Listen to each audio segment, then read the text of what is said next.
In light of Clair Obscur's well-deserved success, I found myself revisiting all of the things that prompted me to choose it as my personal highlight in a year of incredible games.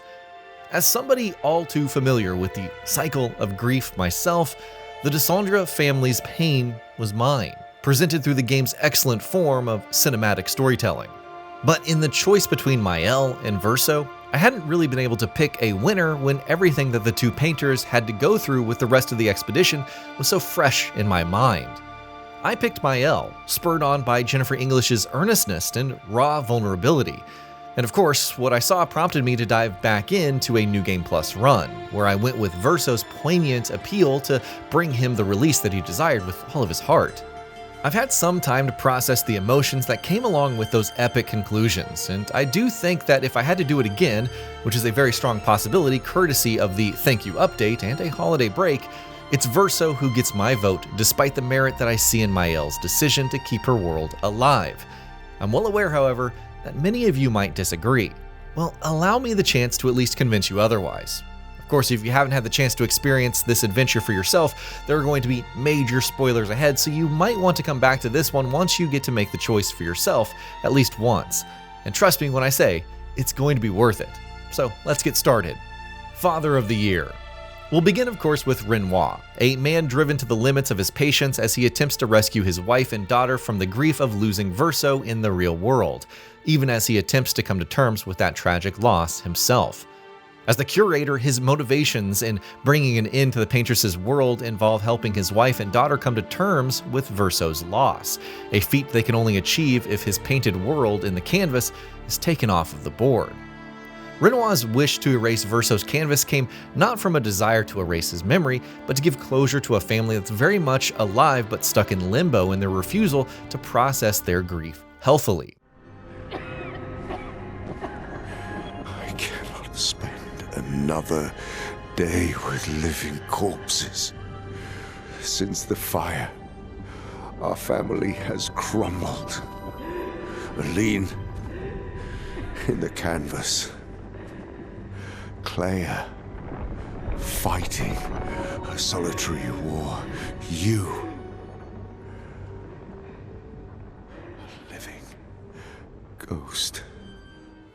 He is a husband and a father being torn apart by the sight of more members of a family that he loves deeply withering away before his very eyes. His stalemate with the paintress shows his determination to bring them back from the brink, and the compassion he shows towards Myel, even as he places himself squarely against her, is proof of that. To Renoir, Myel is now Alicia, her memories and body restored. She is the sister that Verso gave his life to save in the real world, now made whole and perhaps able to live the life that her brother wanted her to have. But he also acknowledges her agency, imploring her to return to him and not wither away in a world that she built for herself, no matter how real it is to her after he is defeated. He sets the stage for either of the game's endings perfectly. But in Verso and Myel's respective journeys, we see how Sandfall constantly foreshadowed it all before bringing things to an epic conclusion. So let's begin with Verso. A long life lived. Verso is tired of his immortality within the canvas that he created. He makes that quite clear from the time that he joins forces with the expedition. He wants it all to end, being held off by the painted version of his father created by Aline in order to protect her. But there's also the fragment of his soul that we constantly encounter as we make our way through the continent, giving us clues about the painter's complicated history that only really makes sense once we have the whole picture. Now, I do agree with Verso.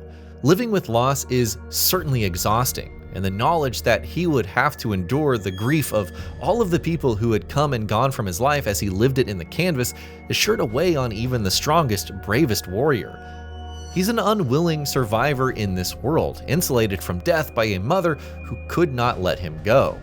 And yet, he's also a sensitive, caring person who truly bonds with the expedition and fights alongside them, learning more about their lives and building a connection that's as real as it can get in a world that is built on an illusion. It's those bonds that make his choice to bring an end to it all even more significant.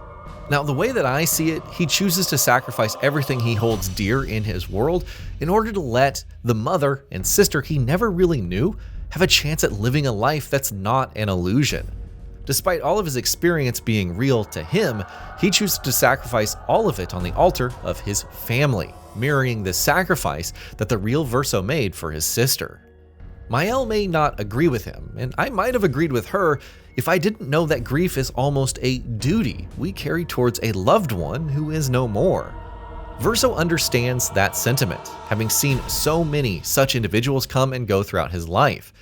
His choice is an impossible one, but making it allows his soul to finally rest, while his family can finally come to terms with his loss. Verso knew he and everything he lived through were not real. The sadness I felt for the Desandra family certainly was, though. It's probably why I was curious to see what siding with Myel could bring to the story's conclusion.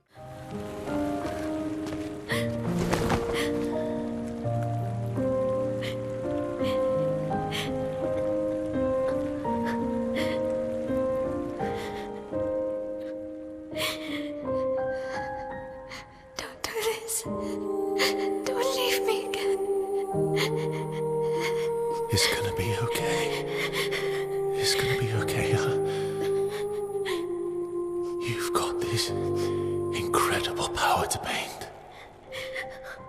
You'll never have to suffer a life you don't want. A life yet to be lived. Myel's own arc is perhaps as tragic as Verso's. Her life was spent feeling isolated and different until Gustav and Sophie showed her the love and affection Alicia might have had in another timeline where she wasn't blamed for Verso's death. And once she regains her memories, everything she does is to preserve the lives of the people she fought so hard to save. Her decision to preserve the canvas and risk withering away within its confines does make sense. To her, Verso's world mattered more than the real one. And given her maturity in so many conversations with the expedition's members, it's a choice I almost respect. Almost. However, despite Myel or Alicia being wiser than her years, having gone through so much that could have had any other adolescent unable to even process it all, the fact remains that she still is an adolescent. Her decision to keep the canvas alive and the grim reality that she brings to it are a reflection of that immaturity, an unwillingness to grow into the woman her brother and father hoped that she would become. It's clear in the tension in her eyes and Verso's grim expression as he approached a piano he once loved to play. His life wasn't his choice but Myel's, and as such is a selfish choice. But it isn't entirely unexpected. If you followed Myel's journey through to its end, her decision to expel Alicia from the canvas before Verso could say goodbye to the sister he thought was his is quite the revelation. It showcases a sort of arrogance, an almost unshakable belief that her newfound powers give her the right to make decisions unilaterally, no matter the consequences. Verso's love for her might have allowed him to reconcile himself with that decision, but it never really sat well with me. And yet, she did have the right to make that choice and was perhaps even justified in doing so. She lost just as much as Verso did. Her young age perhaps limiting her from understanding that true grief and recovering from it begins with letting go of your attachment to that person while continuing to keep their memory alive as part of the life that you live in their absence. She chose a life free of pain, even if it meant she gave up on one that might have given her the closure that she needed. It also tied the painted Verso to the canvas, continuing the torment of his soul's last remnant as he would have to keep painting endlessly, stuck in limbo between the canvas and the real world. Although her decision is justified from the standpoint of her character arc, it's still one made by someone who may have thought differently had she had the chance to live a life that was as full as Verso's. What does the future hold for the painters? Revisiting the incredible conclusions to Sandfall's pilot project has me wondering what the studio could decide to do if it decides to take us back to Lumiere and the continent. Expedition Zero might be a good place to start, allowing us to see the early days of Lumiere's fight against the Paintress, and the manner in which the technology that protected it was developed. I'd definitely not say no to an adventure with Expedition 60 either. But I think that leaving the canvas altogether is a great idea, taking us to the larger conflict between the painters and the writers. It could be a great way of revealing the events that led to the writers' attack on Verso and Alicia, while perhaps giving Clair a more active role in a new story that showcases her tenacity and ruthless efficiency. Whatever Sandfall decides, I can only hope that the studio sustains the quality of this one, and perhaps gives us another story that demonstrates the beauty in art, and how it can either help a person process the most melancholy emotions, or become a prison from which they cannot escape in the process of their grief. And that'll be about it for this one. If you guys like what we're doing at Gaming Vault, please consider subscribing to our channel, and I'll see you guys on the next video.